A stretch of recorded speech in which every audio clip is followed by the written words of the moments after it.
Regular communications with international interests in the Caribbean's Citizenship by Investment programs have been ongoing, according to St. Kitts and Nevis's Attorney General Garth Wilkin.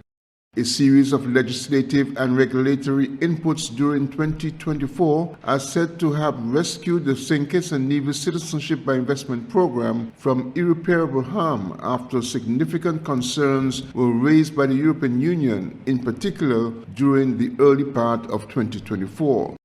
Since then, Prime Minister Dr. Terence Drew spearheaded regional talks that led to a memorandum of agreement between all countries engaged in citizenship programs in the OECS sub-region.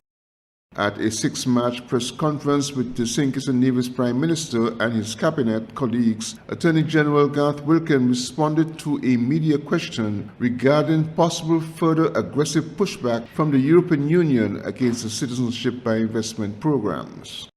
We have spent the last 2.5 years reforming the Citizenship by Investment program in St. Kitts and Nevis, and I say this without hesitation: we saved our program. Part of that reform has been communication with our international partners. We regularly communicate with the US, the UK, and the EU.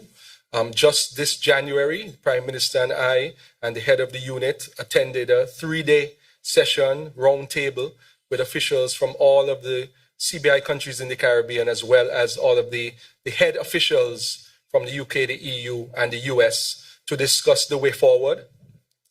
We are friends. We are working together on it to maintain the programs, not just from our local perspective, but from a regional perspective. One of the most important elements of that is the regional regulator. The central bank has taken the role of coordinating the independent regional regulator for citizenship by investment programs. A consultant has been appointed. The consultant is in office.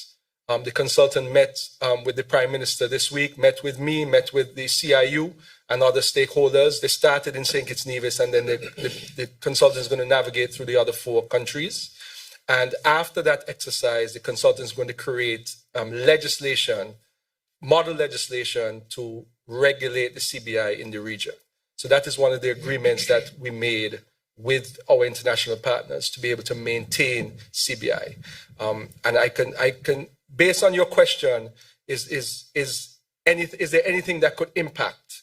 No one knows, especially in the world as we're seeing it in the last few days alone, what can happen in the future. But what I can tell you is that the moves that have been made by St. Kitts and Nevis and our 4 other CBI countries in the OECS has been monumental when it comes to this program. According to the Attorney General, all relevant local and regional officials, technocrats, and institutions are fully on board with the higher levels of controls in the Citizenship by Investment programs in the OECS sub-region. Glenn Barth reporting for SK Newsline.